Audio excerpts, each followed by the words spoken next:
Before we start, if you're enjoying these conversations, please make sure that you like or subscribe to Cleaning Up. It really helps other people to find us. Cleaning Up is brought to you by Capricorn Investment Group, the Liebreich Foundation, and the Gilardini Foundation. Hello, I'm Michael Liebreich, and this is Cleaning Up. My guest today is Simon Morrish. He's the founder and CEO of Xlinks. That's a project to build 10.5 gigawatts of wind and solar in Morocco and bring the resulting power to the UK via an undersea cable. And for the purpose of full transparency and disclosure, I am an angel investor in Xlinks. Let's bring Simon Morrish into the conversation. Simon, welcome to Cleaning Up. Thank you for joining me. Michael, it's a pleasure. Thank you. Now, Simon, you are the CEO, among many other things you do, but you are the CEO of this incredible project, Xlinks, which is all about bringing renewable energy, renewable electricity from Morocco straight to the UK without touching landfall in Europe. Can you give us a sort of thumbnail of that project? Certainly. So Xlinks really is the whole idea around harnessing the sun and, believe it or not, the wind in North Africa and bringing it to sort of areas which really need it, like the UK and other parts in Northern Europe. We have secured essentially 1,500 square kilometers of desert in Morocco. It's hard rock surface, and we are putting 10.5 gigawatts of solar and wind on that site. And so 7 gigawatts of solar, 3.5 gigawatts of wind. And along with some battery storage, we are then running 4 HVDC cables back to the UK for 8% of the UK's electricity requirement. So, Simon, just 1 second. I forgot to tell you, as we got started, I have a klaxon here. It's an imaginary klaxon when we use acronyms. So HVDC, you know what it is, I know what it is, and half of the audience will know. For the rest of the audience, just give us what is HVDC and then continue. Forgive me. So HVDC is high voltage direct current. So what we see crisscrossing most of the high voltage power lines are alternating current, and we transfer voltage at very high voltage because it's much lower losses. Transferring it direct current versus alternating current reduces losses significantly more than that. And so by running an HVDC cable back from Morocco to the UK, which is 3,800 kilometers, we basically have 13% losses. So when we are generating power at less than £10 or $12 per megawatt hour, when you have something like 13% losses, which with the converter stations bring it up to about 15% losses, it means that actually the cost of the renewables coming back into the country is really low. Right, but that's before you pay for the cable and all the other sort of clever stuff that you have to do around that. So talk through, and you mentioned batteries. I'm particularly interested, why are you putting the batteries in Morocco? Now, why wouldn't you do the cable and then put the batteries in the UK to make the power dispatchable? Very good question. The reason for that is half the overall cost is the actual cable. So if we think about an overall project cost of around about 16 billion, half of that cost is for the solar, wind and batteries, and half of that cost is for the cable. And so by putting battery storage at the Moroccan end, what you're ending up doing is you're smoothing out the supply of energy, and it actually means that the battery storage is much cheaper because you're increasing the capacity factor of the cable. So the capacity factor of the cable would be around about 70%, but by adding battery storage, you're up to over 85%. And so what you're actually delivering to the UK is equivalent to a firm, flexible baseload power that many in the energy system have confirmed is more valuable to the grid than nuclear power is. Okay, so you are buffering before it goes into the cable, so you effectively can keep the cable full of electricity using non-engineering terms. Absolutely correct. And what's really interesting about the site, which I must confess I didn't realize when I first looked into this, is the enormous amount of wind power in that area of Morocco.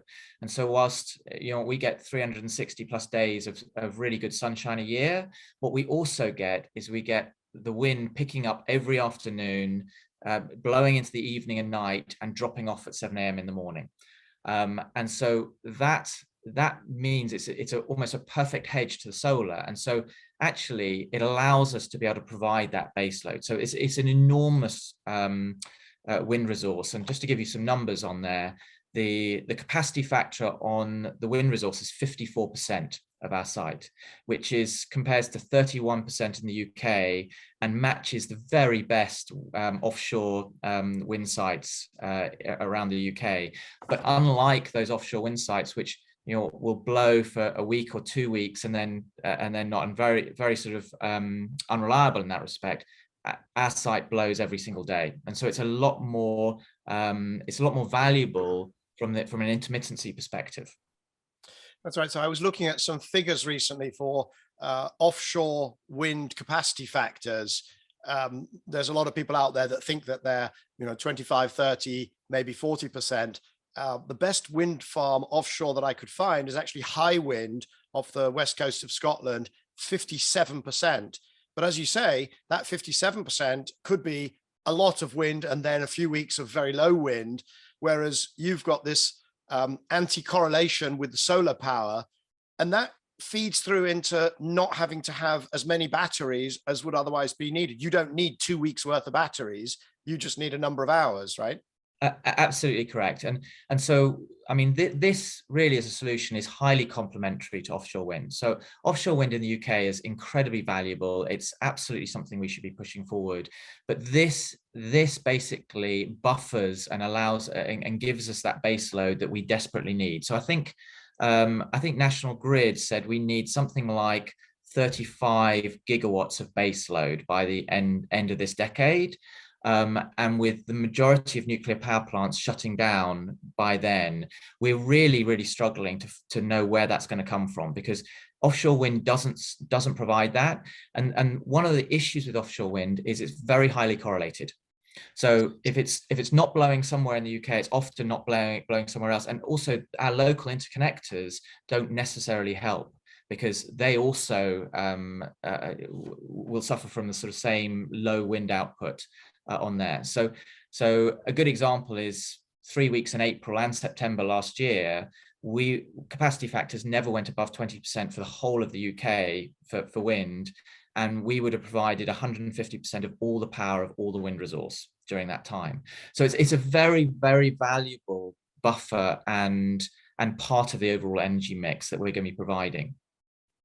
Right. And I haven't seen the figures for the UK, but I have seen some for Germany, which suggests that every year there'll be at least one period when all of the renewables, this wind and solar in Germany, have a 5-day period where they'll generate, I think the number was 10% of their nameplate capacity. And obviously 5 days, batteries cover a few minutes, they might cover a few hours, but they're not going to cover 5 days. And I suspect it's the same for the UK. Well, I think you're absolutely right. And this really comes to the whole genesis of why Xlinks. So for me, the cost of renewables now are lower than fossil fuels in almost all parts of the world. The problem they have is their intermittency. And so you have two pillars to be able to solve that intermittency. One is short-term battery storage, which we're seeing is getting rolled out enormously. The costs are coming down, but that really only solves sort of in intraday sort of issue or interday issues where you've got sort of 4-hour battery storage. The other part of that solution is either long-term storage like hydro, which is geographically constrained and is quite expensive, or you have long-distance interconnectors where you're effectively moving power between regions to match supply and demand. And you do those two things, and you know what? It solves the whole problem of intermittency for renewables. Simon, there is one question that I get asked a lot when I talk about Xlinks, and that is, wouldn't it be better if you just brought that electricity across a much shorter Straits of Ceuta into Spain, and then it could go through the European electricity system without having to build all this high voltage DC undersea cable and all of the expense involved in that? I get asked the same question as well, and there are a number of really important reasons why that actually doesn't work. So one is the electricity system in Europe is already capacity constrained. So our interconnectors from the UK to France, everything are already at capacity, and so just simply putting it into Spain doesn't mean to say it all comes all the way back to UK. Far from it. And in fact, Morocco is already exporting power to Spain through those interconnectors that it has.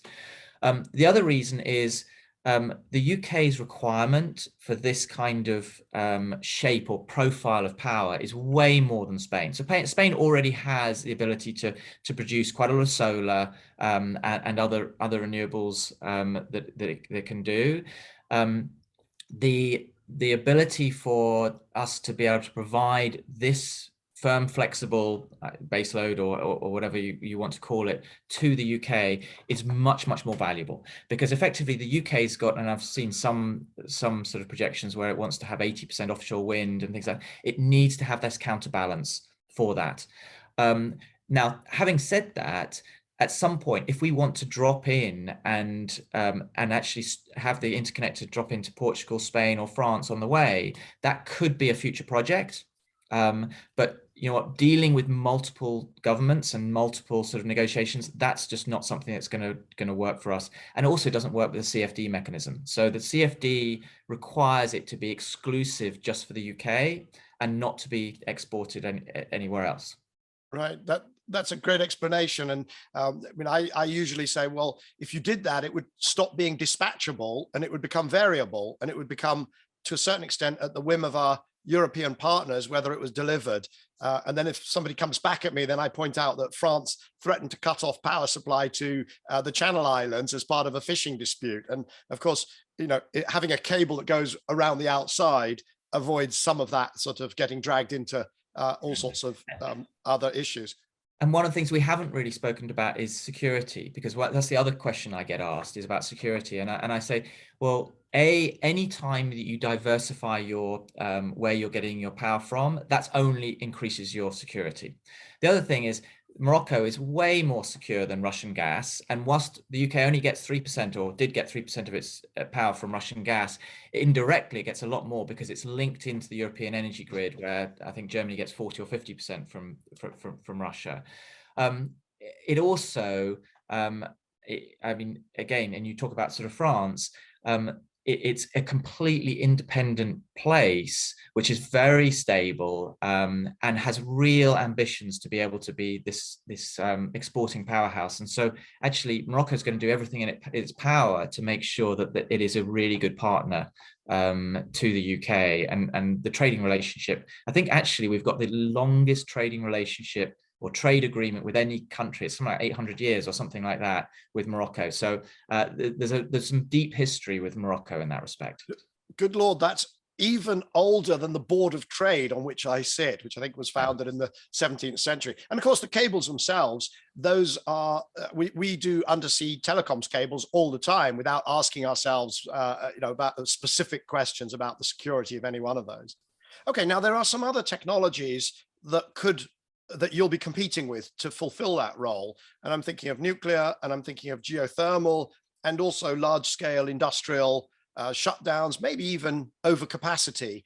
But before we get into that, we've got a few more bits of background to add. And you've used a term, baseload, and you've said that, and that's a contentious term. I mean, it gets, what is baseload? One person's baseload is the minimum level of power ever needed in an economy.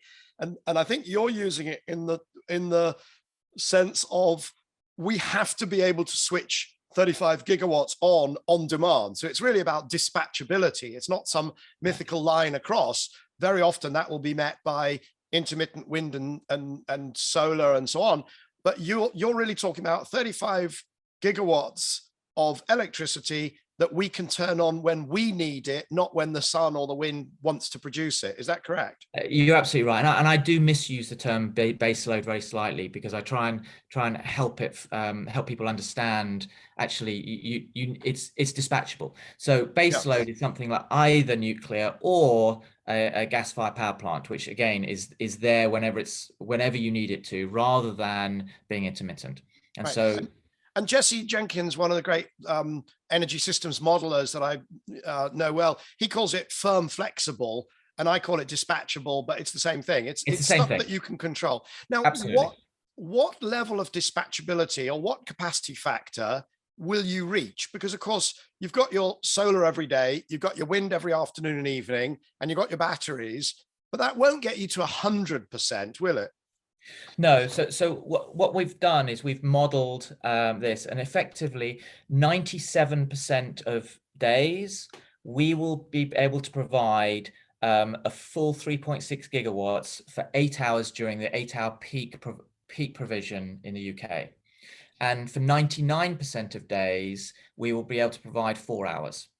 Okay, and that is actually better than nuclear in terms of the maintenance and the programs they have. So in that respect, it's a very, very valuable to the grid.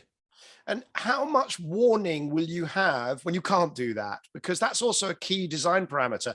You know, nuclear, although it only has, let's say 95% dispatchability, but generally you can, a lot of the other 5% or 10% is planned maintenance, not always. And then it's enormously disruptive to lose nuclear power stations, because of unplanned maintenance. But what's your sort of planned, unplanned, weather forecastable? What do you think that's going to look like? Yeah, so we will know several days in advance if there are going to be problems, if there's going to be something that's going to limit the output. And bear in mind, it doesn't go from sort of 24 hours a day down to sort of nothing. It might go down to sort of less than sort of 16 or 15 or something like that. So it should not be a big impact in that respect. And now the 64,000 or perhaps the 16 billion pounds, $64,000 or the 16 billion pound question, what will be the price for the electricity? What price do you need to get for this all to make sense? Well, and I think that's the most important factor, because it's wonderful having these grand visions and ideas and things, but they have to be economic. And so really the cost that we're providing when we're negotiating at the moment with UK government is a CFD at £48 per megawatt hour, which when we started this off and before the energy crisis was already well below BEIS's central price projections for the future energy supply, and now is a long way behind where things are. So just to give you in comparison, Hinkley, the CFD that they negotiated is £92.50. Acronym klaxon. Sorry, CFD. Okay. CFD, a contract for difference. So this is a very good tool that the UK government brought in to be able to help renewables lock in a firm price. And so if you think about most renewables and nuclear as well, it has very, very high upfront capex cost and very low ongoing maintenance cost. And so you need to have certainty over what price you're going to sell that long into the future. And so the government brought in the CFD mechanism many years ago, and it's been highly successful for wind, where it started at £150 per megawatt hour and has been driven all the way down to low 40s now.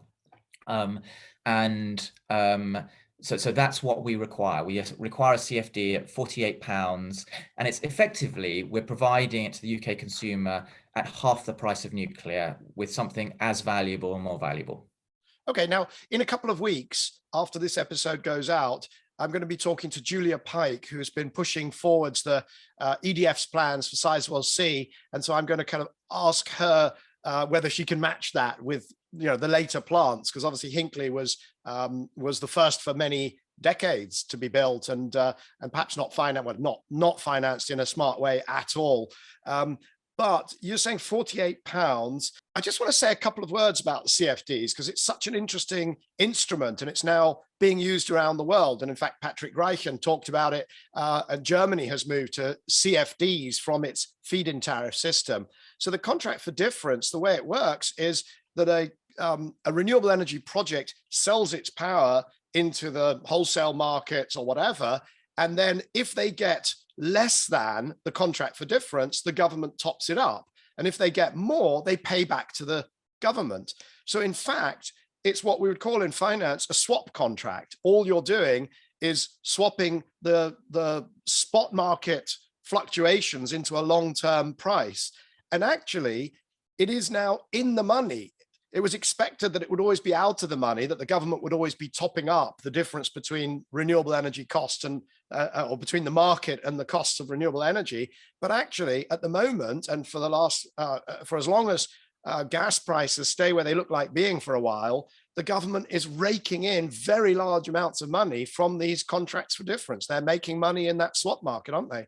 Yeah, you're absolutely right. And so whilst I think the government got some amount of stick for the £92.50 for Hinkley, you look at it right now and it was a great decision. And I mean, and again, you talk about sort of Sizewell C, this is what the country needs, lots of different options. So I'm very pro nuclear, there's and a whole bunch of other things that we need to lay seeds for doing.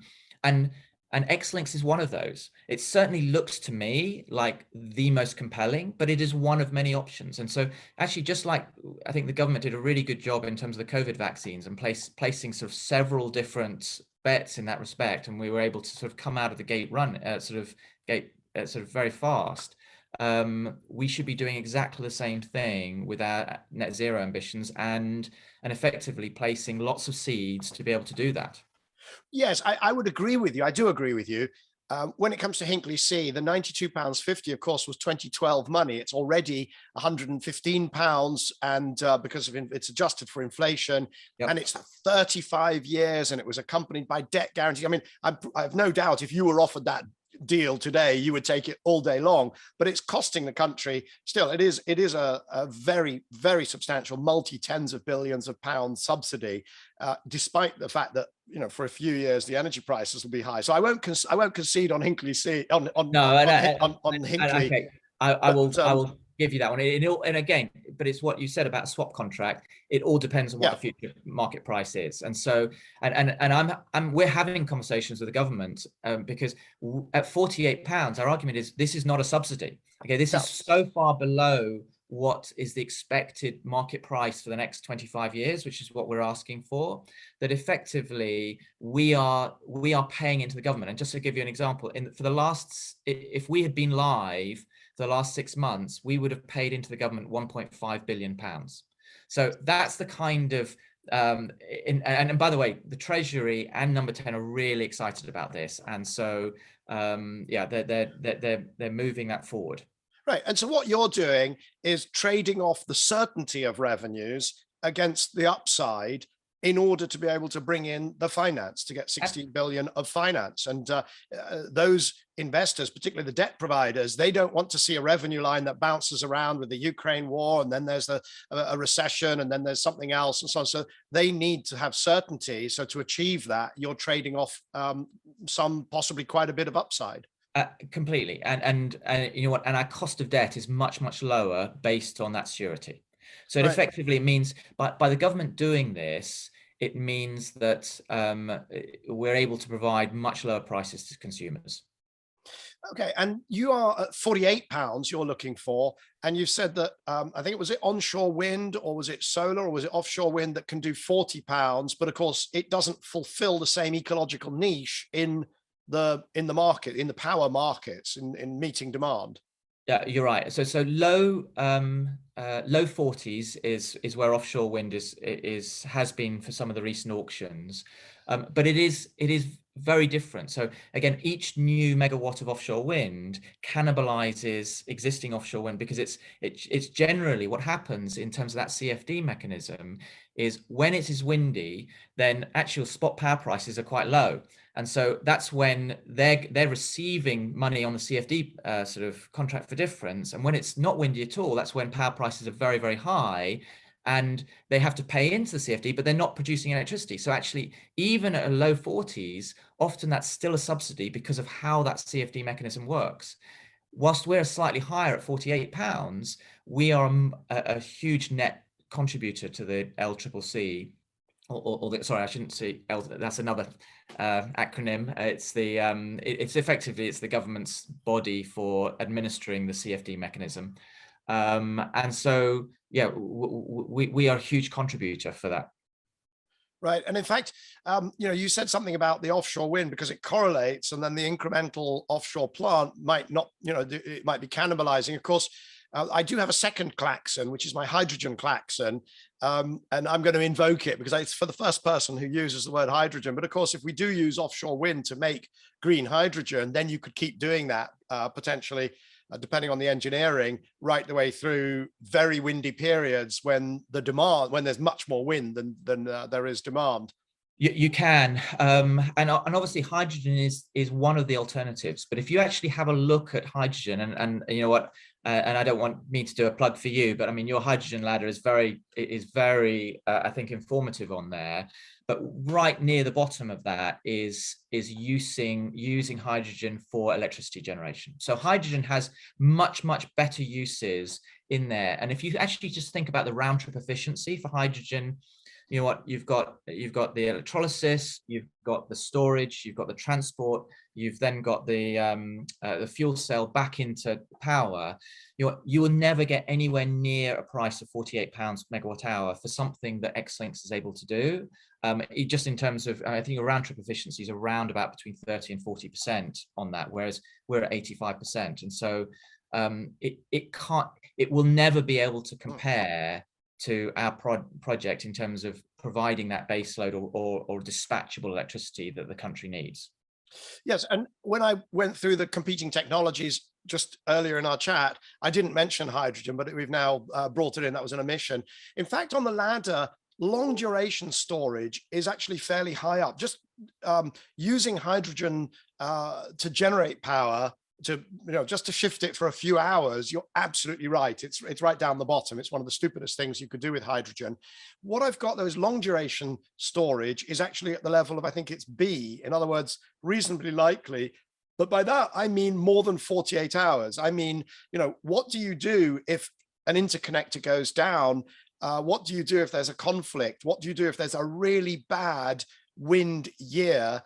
And the answer is potentially, I mean, we're going to need some form of storage that gets us through weeks and months. And then I think on that front, Xlinks is, it's not really, it's competing in a different part of the market, a different type of demand. It's providing a different sort of resilience.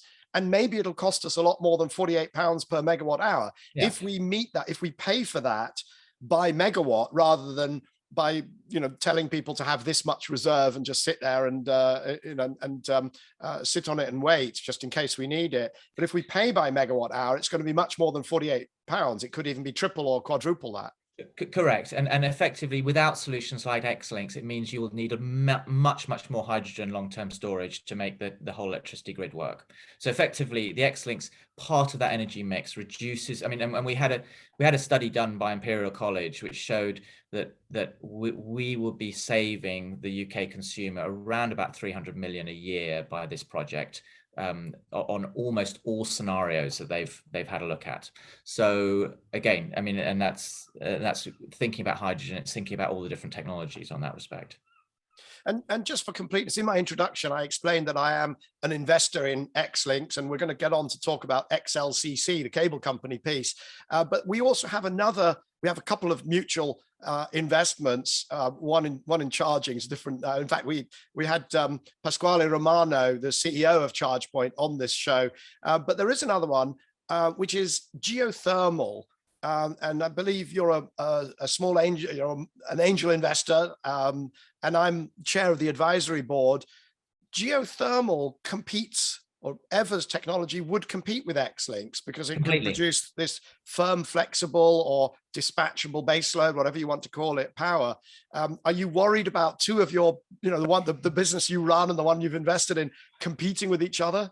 I'm always worried. So I'm always looking out there for what is going to challenge the costs that we're looking for Xlinks on there. Bluntly, I don't believe, so I think as as a world, we need to be striving so hard to be decarbonizing, and it's not about placing single bets on one thing that's really promising. It's about placing them on multiple things. Where I sit at the moment, I believe our cost of generation for Xlinks will be lower than ever, but I also think that ever is an incredibly important part of that energy mix, and we need to be sort of pursuing multiple fronts. The other thing that I think's interesting is, whilst we're talking about a CFD at £48 per megawatt hour, that's for first of a kind. Okay, and just like ever will be going rapidly down a cost curve, we should be as well. And so, and it's probably a nice link into sort of the cable, is that our current cable, we're doing a 3,800 kilometer route hugging the coast of Portugal, Spain, and France.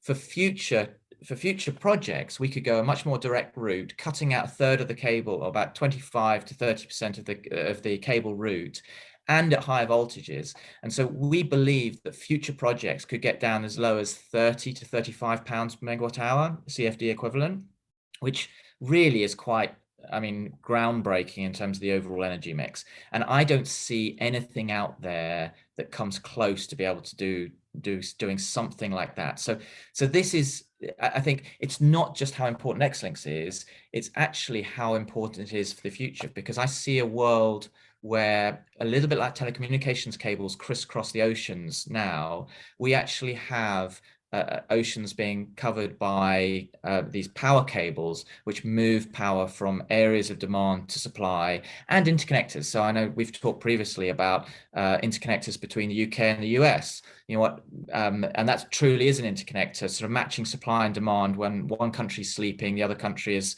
sort of needing that power, and you do that, and it just makes the whole usage of that electricity so much more efficient.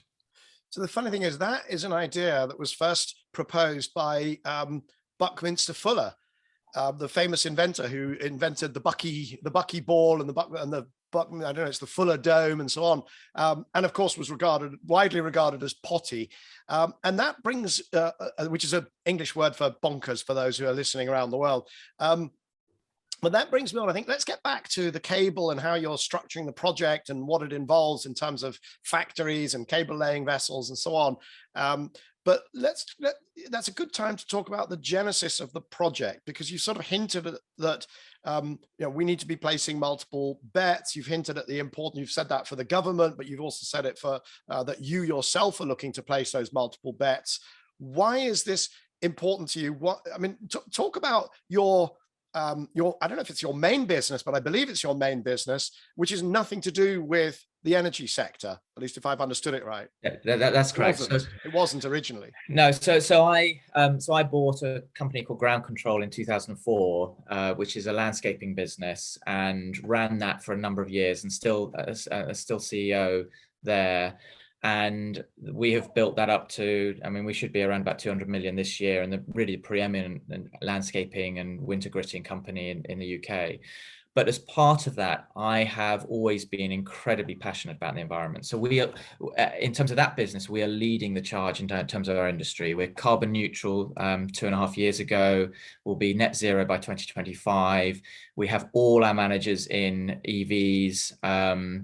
We've got over 200 Teslas. We've bought a 300-acre farm in Essex where we're completely rewilding that. And we set up an evergreen fund where we put 5% of our profits towards sustainability ventures to help the target of net zero. So I think that I'm incredibly passionate about that kind of thing. I've also set up a number of other businesses, one of which is, I mean, I run over sort of 100 wind turbines in the UK, and various other things on the whole climate piece. For me, Xlinks started at the end of 2018, when I understood just how cheap renewables were in North Africa and the Middle East. And so at that point, it was around about $15 per megawatt hour. And I wondered, how do we get that back to the UK in terms of where it's needed, and other countries. And it's and clearly hydrogen's one avenue, and there are other avenues. But looking at China, they've already got at that stage a 3,000 kilometer plus HVDC cable transporting much higher power and voltage. And it was like, why can't we do something like that? And so it was really researching that, understanding what that cost would be, and realizing very, very quickly just how cheap this would be. Because there's no point having a dream like this if the economics don't work. But almost immediately it was utterly compelling. And then I just really had to get my head around, do I really want to do this and involve myself with government negotiations and everything else, because I know it's going to be painful and it's going to hurt. And I thought, well, you know, I think we have an enormous moral obligation as business leaders to do the right thing. And so that's why I'm here. And it was around that time, because we already had met, because we had co-invested in ChargePoint, and so we were working in parallel on a few things. And I remember very clearly our conversation about this. I thought this was a bonkers idea. I thought it was, yes, of course, the engineering works and maybe even the economics works, but the institutional barriers, the complexity, I thought was crazy. But I remember that I did introduce you to a great friend, Paddy Padmanathan, who is, I call him the Usain Bolt of solar power, because he kept on breaking his own world record for the lowest cost solar plants across the Emirates, across the Gulf, and now right across, you know, many countries in Africa and elsewhere. So I introduced you to Paddy. I remember out in California, we were both there, and to my sort of shock and surprise, a few months later, you and he were, you know, deeply in cahoots, and this thing was up and running. And Michael, for that, I'm forever in your debt, because Paddy is one of life's truly amazing individuals. And he set up Aquapower about 12, 15 years ago, has built $75 billion worth of energy assets throughout North Africa and the Middle East. Again, driving down these costs. He's put, I think it's about $7 billion worth of renewables into Morocco. And he's my vice chairman and significant investor in the business as well. And so, you know what, everything I don't know about this, he does, and he's been there, bought the t-shirt. And so having him sort of beside me, and also helping to build up the team from true project finance people who know this in terms of their bread and butter, has been super important and very, very valuable. Right, now, talk to me about that team, because you have, as I say, I sort of spotted that you turn up with Paddy, suddenly you're working on this, and then I start getting these emails. I was not an investor yet. I started getting these emails from Richard, one of your team, and they are incredibly structured and thoughtful about how to get this done, breaking everything down into modules and so on. At that point, that was when I came on board as an investor.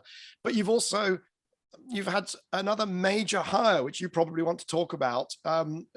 So talk us through that team and then your chair. Well, I don't think it's just one. I think I've been very, very fortunate, and I think this has captured the imagination of a number of people. And once they've worked past the barriers and realized just how feasible it is and how needed it is, there's a number of really, really very special people who've joined. So one of those is Sir Dave Lewis, who's the ex-CEO of Tesco.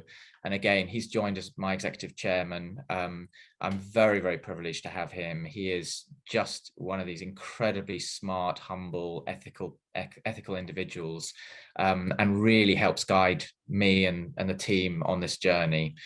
Another person who, again, very, very lucky to have, is Sir Ian Davis, who was global managing partner at McKinsey, chairman of Rolls-Royce, on the board of BP, and again, one of the preeminent business leaders in this country. So, Simon, you probably don't know this, or maybe he's told you, maybe he hasn't. He was my mentor when I was at McKinsey. I did a lot of work in the consumer goods group. And it was actually, I was quite controversial at McKinsey, because I was going off to ski all the time. And there was a faction in the office that thought that this was absurd and ridiculous and tried to sort of get rid of me because I didn't fit their models. And then Ian was one of the, well, he was the leader of the lot that sort of, said, no, this is what McKinsey is about. Michael is doing his thing and we're going to enable it, and we're going to create an environment where he can still be productive. And I think I was. So he's been an enormous force in my life, creating that space while I went to the Olympics and so on. So when you next see him, if he hasn't told you that, tell him thank you from me, and I can't wait to see him. He hasn't, but he is another truly special individual. Indeed. And then we've also joined by Paddy's number 2 at Aqua Power, Rajit, who basically side by side with Paddy has built all of these billions of dollars of energy assets. And then we've got, in terms of the actual core team, Daya in Morocco, who's our country lead and chair over there. And she's done an incredible job working with the Moroccan government, securing all the land, getting the 1309 law changed to be able to export all of this power. And we've got an incredible relationship with the Moroccan government, and that is hugely down to her. We've also got Nigel Williams, who is basically building our cable for us. He was the project director of North Sea Link, which is to date the world's longest subsea cable that's connecting between the UK and Norway. And so he's looking to break his existing record. Another. So he's going to be the Usain Bolt of undersea cable. He is, and again, it's hugely privileged to have him. And just as a slight aside, because I think it's probably useful for your readers, I mean, that North Sea Link as an interconnector is incredibly valuable, and it took years and years to get past the shall we build it, shan't we build it, the negotiations between Norway and the UK. But since being built, effectively, it allows Norway to act as Britain's battery for the excess wind power. So whenever there's excess wind in the UK, it will export power to the hydroelectric dams in Norway, and vice versa. Now, really, for the last 6 months, most of it's been traveling one way from Norway to the UK because of the energy crisis. But it's an incredibly important link, and shows how valuable these longer distance interconnectors are. And bluntly, will have paid for itself in very, very short period of time because of that value. Right. And I know it was controversial in Norway because a lot of Norwegians were worried that their very cheap electricity would be sucked over the North Sea to the UK. And they didn't really see it as, yes, but just a minute, those are export earnings. So that's an important economic resource for Norway. And, and Norway maybe should be generating more electricity from its incredible wind resources and so on. So it's I can understand why it's taken so long. I do want to get on to the cable and why XLCC, because one other email, all the emails that say marvelous progress, one other email said, almost, oops, we're going to have to build our own cable factories. And I thought, oh no, that sounds like that's going to be a showstopper. And of course, that's, I think that you've lent in and turned that into another business. Well, and I think as we went through this, and whilst there were no technological barriers in that respect, there are barriers in terms of the supply chain. And so there are 3 main HVDC cable manufacturers in Europe with combined capacity, which they're building, of around about 2,000 kilometers a year. Well, we need 15,000 kilometers, and so of cable. Just explain why you need 15,000. You've said it's 3,600 kilometers. Why do you need 15,000? So 3,800 kilometers. 3,800 times 4. So we basically are building 2 bipoles. So one bipole is 1.8 gigawatts, and the second bipole is 1.8 gigawatts. So that's the 4 cables in that respect. So that's 7 times the annual capacity of cable, of HVDC cable in Europe for just this one project. Correct. And if you actually look at their current backlog, if we were able to get to financial close today, which we're not on Xlinks, we're aiming for that in Q4 next year, the current backlog is between 4 and 6 years. So we wouldn't even be able to get our first bit of cable delivered for at least 4 years on that. And so really we went back to sort of first principles and contacted Malafa, which is their supplier that does all of their stuff. And we did a plant definition study and really looked at how we could do this better And effectively, what we have designed and looking to build is a plant which is just for HVDC, and it is bespoke to a very low number of products, which allows our efficiency to be much, much higher and really reduce the overall cost of that cable. And so our plant in Hunterston, which we are hoping to get planning permission for, or granted next month in June, will be able to supply 2,600 kilometers per year of cable.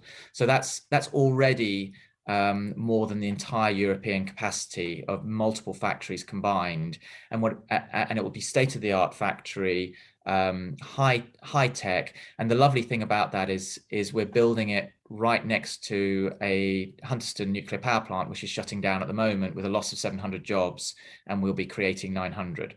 So it's a really, really good story on there. And then we'll need one other factory as well in the UK, and we're currently deep in negotiations with both Port Talbot and Teesside on that one. And those cables should be using, they use steel. Where's that going to come from? So we'll absolutely, we've signed the UK Steel Charter. So, and the steel is just for the armoring on the outside. So the cable will be using aluminium in terms of its core, and XLPE, which is the insulator on there, and then there will be effectively the steel armoring at on the outside. So that's how we'll be building that. And of course, no sooner had you resolved all of that, then there come the next set of questions. And I'm observing this as I get my investor updates, which is connectors and cable laying vessels. Yes, so there's no point having tons of cable if you haven't got somewhere to be able to lay them. So clearly, not only do you need to connect them, so I mean, we will just be using this industry standard connectors, but we do have to prove them out for each different cable design. Now, actually, the cable design that we're using is identical to one that's already, or virtually identical to one that's already being used, and being designed by sort of the same person. But the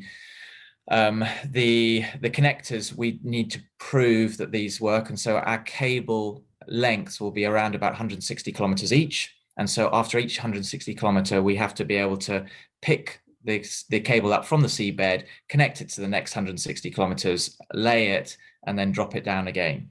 And in order to do that, we need a cable laying vessel. And so we have designed, and we're currently tendering with the top 8 shipyards for building the world's largest cable laying vessel. So it'll be about twice the size of the Leonardo da Vinci, which is Prysmian's state-of-the-art cable laying vessel, which they've just launched recently. Right. And so I have another, incredibly, I have 2 friends who are embarked on these sorts of adventures, you and Mike Cannon-Brooks over in Australia, who is came up with the Sun Cable project to lay a cable between Australia and Singapore. Are you in competition for anything with them? Are you working with them? Are you ahead of them? Who's going to win this one? We're certainly not in competition. We see them as great friends. We're collaborating on a whole number of things. They've been helping us. We've been helping them. At the end of the day, both of us, we really move the needle on net zero because we demonstrate this happens. We supply electricity much cheaper than the alternatives in a clean, renewable way. You know what, my strong prediction is by the mid-2030s, you know what, you have tens, if not hundreds of these projects sort of starting up all over the place. So no, I think they're in a great place. I think they have discovered the similar challenges to ourselves in terms of the actual cable supply, and so we're working with them to look at how we can work together on that. Right, now let's turn to investors, because I've been an investor, very happy, but it's I'm a tiny piece of this. You've obviously put in a lot more yourselves, and you've got investors around you. But recently there was an announcement of an investment by Octopus, and of course Greg Jackson, another friend of mine who has been on Cleaning Up, last year. I don't know which episode number, but Octopus has now come in, and presumably they're interested not just in investing, but also in buying some of this dispatchable clean power. Well, I mean, first of all, we're very fortunate to have Octopus on board now, and I think they will also galvanize a whole part of the business, which is that whole offtake. They have been and are very forward thinking in terms of what does this energy mix look like in the UK? How do we solve it? And they see the same issues that you and I saw in terms of, right, how do we keep the lights on in the UK if we actually are genuinely serious about net zero? And with all the nuclear power plants shutting down, or not, sorry, not all of them, a majority of them shutting down, you know what, this really fills a hole for them. And so they are absolutely committed to be able to providing renewable power to all the sort of homes and businesses they do. And so this is a natural extension of being able to secure those sources of power. So you've got the investment from Octopus, and they're helping to navigate and think through the offtake piece. How are you thinking about just raising the rest of the money? Because 16 billion, I don't know how much you've already secured, but it's going to be a relatively small piece compared to that. What does the financing plan look like in terms of equity and debt and so on? So we need around about 50 million of development capital to get to financial close. So 50. Okay. And the majority of that costing is a subsea surveys on there, just to be able to know the exact route, where it's going. And it's amazing, these cable laying vessels can lay these cables to within sort of centimeters of that, avoiding everything they need to. And we're fine in terms of that funding to get to financial close. We're still inviting other people to come in, and so who are interested in, we're in conversations with a number of strategics on that to potentially come in as development. At financial close, that's when we're going to need the 16 billion on there, plus some contingency and sort of interest and financing costs on there. And we've already got clear indications from pension funds and others for the sort of 25%, i.e. 4 or 5 billion of equity to sort of put in there. And then we'll be laying the rest off for debt. This is somewhere where Paddy and Rajit are really leading the way. I mean, this is what Paddy's done for the last 12, 13 years. And he's very comfortable and confident that actually the financial side of things is not our problem. Right. And this should, you would hope, qualify as an ESG investment. I mean, ESG is so sort of messed up in its definitions at the moment, as we've been hearing from the news flow about Exxon is ESG, but Tesla isn't. But this thing surely is going to be absolutely in the center of the bullseye for any ESG investor. This will be core, yes. Yeah. Where we are looking for significant investment right now is on the XLCC, on the cable. Well, does the 50, can I ask, does the 50 that you mentioned to get to final investment decision, does that include XLCC, or is that a separate amount there? That's okay, sorry, XLCC, acronym klaxon for myself. XLCC is the cable company. It's Xlinks cable company. So the cable company, so again, we've funded that all the way up to development now. And as I said, we're expecting to get planning permission shortly. And so now we'll be actually breaking ground towards the end of this year. And that's when we'll need significant funding to be able to do that. Now, the complexity here is we're looking to fund that prior to Xlinks hitting financial close, because there is such a demand for cable, and we're actually building capacity into a highly capacity constrained environment. And so it's not just interconnectors, it's also offshore wind farms, which are, as they're moving further out, they're wanting to move from AC technology to DC technology, but find they can't, because the lead-in times for the cable suppliers are so long that they can't wait another 4 or 5 years after they reach financial close before they can actually convert. So actually helping that supply also helps.